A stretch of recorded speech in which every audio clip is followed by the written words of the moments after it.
ڕێزیەوە و ڤاکسینیش بۆ مامۆسایان دابین کراوە دوا مۆڵەت بۆ وەرگرتنی ڤاکسین بە پێ ئەو بڕیارێکە لە لیژنەی باڵای ڕوبەڕوونەوەی کۆرۆنا درراوە یەکی دوانزەیە لە دوای یەکی دوانزەوە بەڕێوەبەری گشتی پەروەردەی پارێزگاکان دەتوانن دەسەڵاتی یاسایی خۆیان بەکاربێنن بەرامبەر بەوانەی کە ڤاکسینیان وەرنەگرن. جنابی دکتۆر من دوو پرسیارێک سەبارەت بە پلەبەرزکردنەوەی پێڵاوەران مامۆستایان یعنی چی بڕیارێک هەیە هیچ بڕیارێکی نوێیە سەبارەت مامۆستایانی وانە بێژگرێ بەس چیان بۆ پێبکردن بە نوێژی هیچ بڕیارێک سەبارەت بە پلەبەرزکردنەوە بابەتێکە لەسەر ئاسی خۆی گشتی حکومەت دەبێت گفتوگۆگرێت نەک بابەتێک بێت تەنها وابەستە بێ بۆ وەزارەتی پەروەردەوە چونکە هەموو پلەبەرزکردنەوەیکی مەدەنی بۆ جۆرەی کە جەنابەت باسەکەی لەسەر ئاسی هەموو فەرمانبەرانی مەدەنی ڕاگیراوە.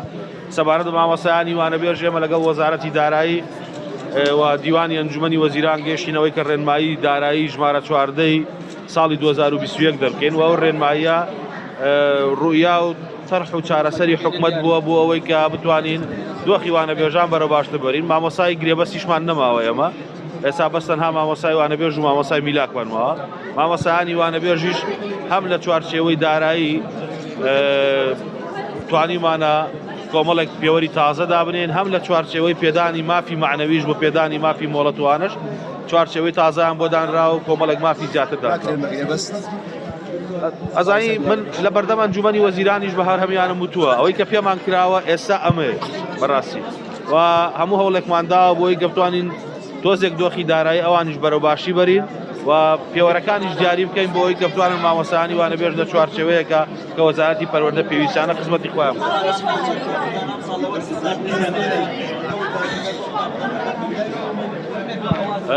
ڕەزامەندی ئەنجومەنی وەزیران وەرگیراوە بۆ 7 ملیۆن لیتر نەوت و تەندەری ئەوانە لە محافەزاتە لەناو وەزارەتی پەروەردە ناکرێت بە هیچ جۆرێ هی سلێمانی و هەموو پارێزگاکانی دیکە چێتەوە پارێزگاکانی خۆیان.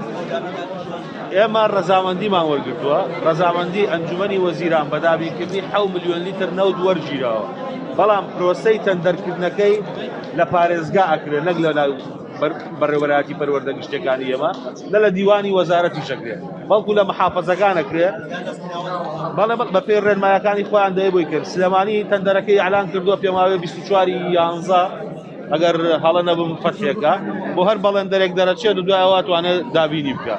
بەڵام من پێشم وتون بە هەموو بەڕێوەبەرە گشتەکان پێویستیان بەوەش بێ بە تەندەر نەکرێت بۆ ئەوەی دۆخی قوتابخانەکان زوو نەوتیان پێ بگا ئامادەی ئیستیسنان لە ئەنجومەنی وەزیران بۆ وەربگرن.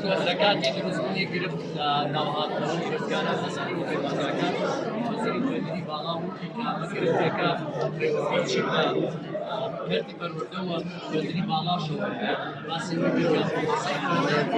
چی لە ئاسی پەروەردەوە چی لە ئاسی خوێندنی باڵاشدا ئەکەم بە پرسیار ئێوە هیچ هەوڵێکتان ڕێ بووی کە لە ساڵانی داهاتوودا و گرفتدا ئەوەی خوێندکاران نەبێت.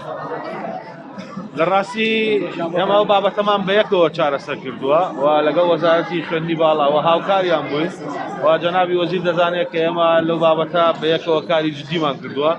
بەڵام بابەتی وەرگرتنی قوتابیان لە ئەلفەوە تایا پەیوەندی بە وەزارەتی پەروەردەی حکوومەتی هەرێمی کوردستانەوە نییە. دەبێ هەموو لایەک ئەوە بزانن کە ئێستا ژمارەی قوتابیان زۆرە ڕێژەی دەرچوونی ئێمە پار لە 50% کەمتر بووە.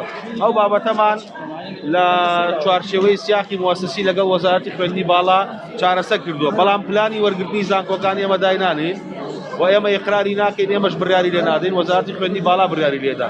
قوتابی لای ئێمە نمرە چەند هێنێ دەرەچێ نمرەکەی نێرین بۆ خوێندنی باڵا. خوێندنگە هەبووە داخراوە بەڵام کراوەتەوە بەوەی کۆرۆناوە دەسەڵاتی تەواو بۆ داخستنی خوێندنگەکان و قوتابخانەکان لە لای بەڕێز پارێزگارەکانە.